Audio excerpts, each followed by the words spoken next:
and welcome to Sloths Love to Read. This is Carrie Ann. Today we have a wonderful story called Ice Cream Man, How Augustus Jackson Made a Sweet Treat Better by Glenda, Armand, and Kim Freeman. This is an absolutely wonderful story. I hope that you will enjoy it. Let's get started.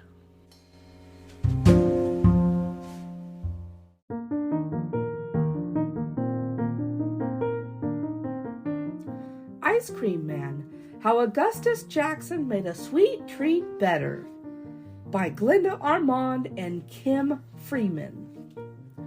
On a hot summer day in 1850, Augustus Jackson's colorful hat could be seen from a block away as he strolled down Philadelphia's cobblestone streets. He pushed his cart and sang his familiar tune, "It's a hot, hot, hot! Come on and cool down. Old Gus has the greatest ice cream in town. Got lots of flavors, so take your pick. Step right up and have a lick." "Ice Cream Man!" children shouted as they came running. "Ice Cream Man!" Augustus Jackson stopped and tipped his hat. "That's right," he thought. "I am the Ice Cream Man." For him, it was a dream come true. The children gathered around the cart. Each in turn handed a penny to the Ice Cream Man. He spooned out his sweet treat and remembered how his dream began. Augustus Jackson was born in 1808 in Philadelphia, Pennsylvania. At the time, most African Americans were enslaved, forced to work under cruel conditions for no pay. But in Pennsylvania, slavery was against the law. So while Augustus and his family were free, they were also poor. They worked together in their garden and raised chickens for food. Augustus enjoyed helping his mother cook for his brothers and sisters. Soon he prepared entire meals. His family praised his skills. "Why, Gus, you could cook for pay." "Could I?" Gus wondered. Could this be a way to help my family? He began to dream of becoming a professional cook. One day, when he was only 12 years old, Gus decided to follow his dream. Gus said goodbye to his mother, brothers and sisters, and hitched a ride with family friends who were on their way to Washington, D.C. They knew of a place that could use Gus's cooking skills. When Gus arrived, he did not waste any time. He applied for a job at the White House. Gus met Jenny Trigger, the head cook. He learned that even though she was enslaved, Jenny ran the kitchen. Jenny took a liking to Gus and hired him to be a kitchen helper. "Work hard," Jenny told him, "and I'll make you a cook." "Yes, ma'am," said Gus, and he started work the next day. Gus milked the White House dairy cows. He tended the garden. He rotated meats over the fire in the kitchen fireplace. At night, he slept in a room for both free and enslaved servants. 5 years later, 17-year-old Gus had a new job. He was a cook. His dream had come true. Gus became an expert at making a cold, sweet pudding with eggs and milk. It was called ice cream, and it had been a favorite of presidents since George Washington. Gus made the sweet treat in an ice cream machine, a wooden bucket with a metal canister inside. Making ice cream was a slow process. Gus had to time it just right so it would be ready when dessert was served. The delicacy brought smiles to the faces of the rich, important White House guests. Their smiles grew even wider when Gus created a new, lighter mixture without eggs. One day, while preparing a special dinner, Gus asked Jenny, "Why should only the fancy-dressed people enjoy ice cream? Why not make everyone smile?" Now Gus had a new dream. He would make ice cream for everyone.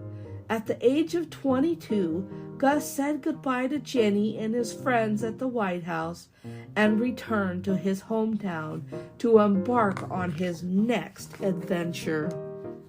Back in Philadelphia, Gus opened his very own ice cream parlor. In the White House, the guests ate Gus's delicious delicacy right away. Now that he had a shop, he had to make his ice cream last longer, so he spooned it into quarter-sized tins and placed the tins in buckets filled with chipped ice. Then he set the buckets on a big block of ice.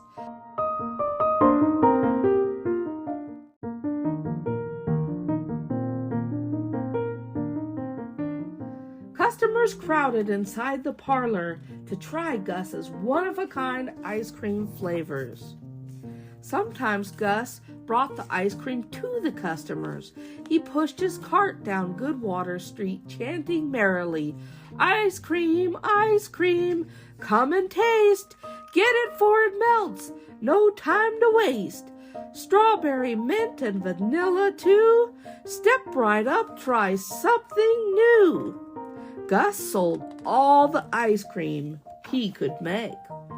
Gus's success inspired other people to open ice cream parlors too, but no one could make ice cream as frosty, smooth, and sweet as he could. So Gus had an idea. Why not sell his ice cream to the new shop owners?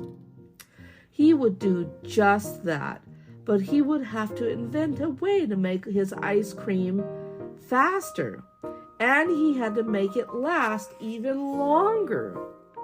One day, Gus made his ice cream the same way he always did.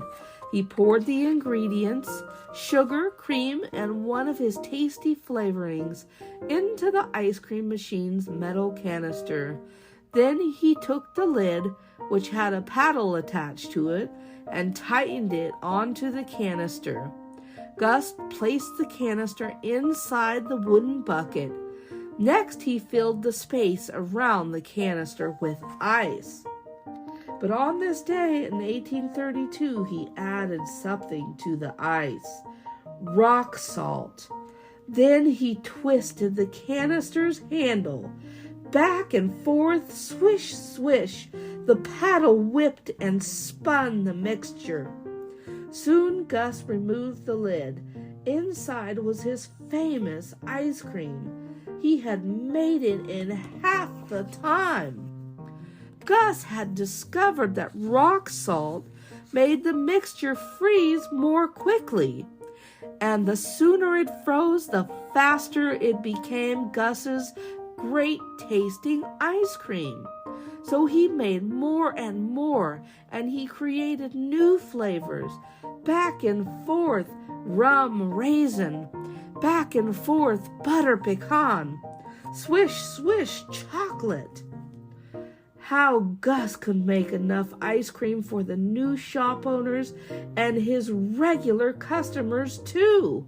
The shop owners paid the enormous sum of $1 a quart, but it was worth every penny. Folks in Philly ate it up.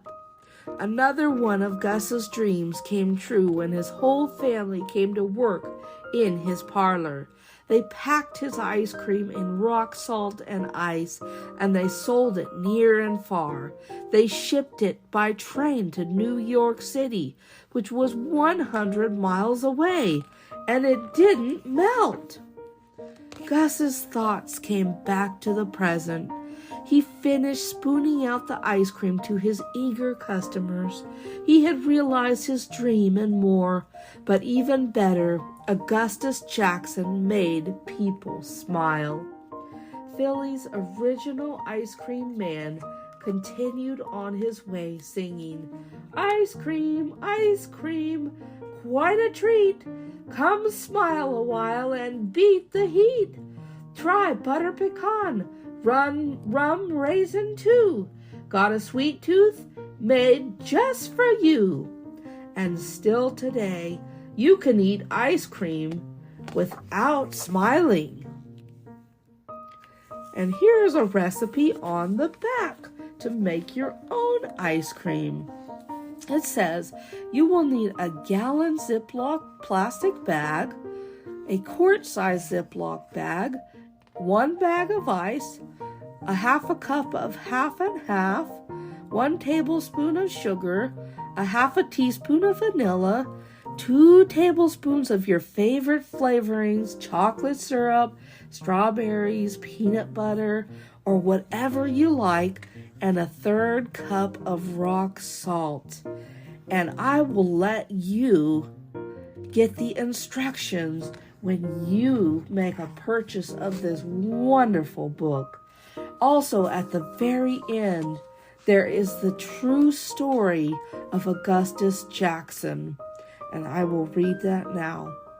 Augustus Jackson led a remarkable life for an African American who lived between the American Revolution and Civil War. He was born free on April 16, 1808. Very little is known about his childhood or personal life. We do know that when Jackson was only 12 years old, he left Philadelphia for Washington, D.C. He became a cook in the White House and served Presidents James Monroe, John Quincy Adams, and Andrew Jackson. Jackson discovered that an egg-based custard called ice cream was a dessert served frequently at the White House. The dish was prepared with flavors that most people now would consider strange and unappetizing in ice cream: Parmesan cheese, asparagus, and oyster. Jackson became an expert at making the dish. Soon he created an eggless version.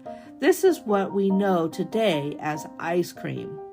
After he left the White House, Jackson devoted the rest of his life to making, selling, and improving ice cream. Before he made his contribution to confectionery, ice cream had been enjoyed almost exclusively by the wealthy in private settings. When Jackson opened his ice cream parlor and catering business in 1830, he devised a way to keep the ice cream frozen so that it could be shipped and sold to other businesses. Since freezers had not been invented, Jackson spooned the ice cream into tin cans and stored the tin cans in buckets of ice that were then placed on a block of ice. In 1832, Jackson pioneered the practice of adding rock salt to the ice used in making ice cream. The innovation sped up production, allowing him to make more ice cream and sell it to more people. There is no record of Jackson ever obtaining a patent for his creations. Nevertheless, Jackson is often referred to as the man who invented ice cream or the father of ice cream. In fact, the first form of ice cream was invented in China around 200 BCE when a milk and rice mixture was frozen by packing it into snow. So while Jackson did not invent ice cream, he did help perfect the process of manufacturing it by coming up with the ideas of using rock salt, which is still used to make ice cream today. His business made him one of the wealthiest African Americans in Philadelphia. The price of the dollar a quart tins of ice creams he sold would be equivalent to $27 a quart today. Jackson is reported to have died in a train accident on January 11, 1852. His daughter and relatives continued to run his business for a few years after his death. His ice cream parlor may be long gone, but the sweet legacy of Augustus Jackson, the ice cream man, will live forever.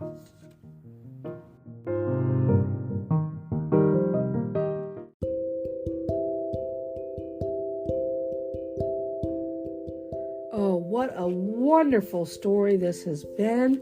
Ice Cream Man, how Augustus Jackson made a sweet treat better, by Glenda, Armand, and Kim Freeman.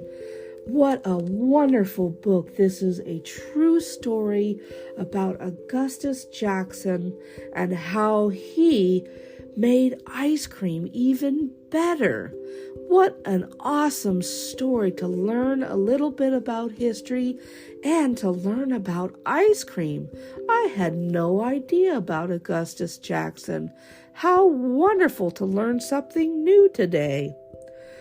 I loved this story so much. I hope that you will check it out at rhcbooks.com or Random House Kids Books.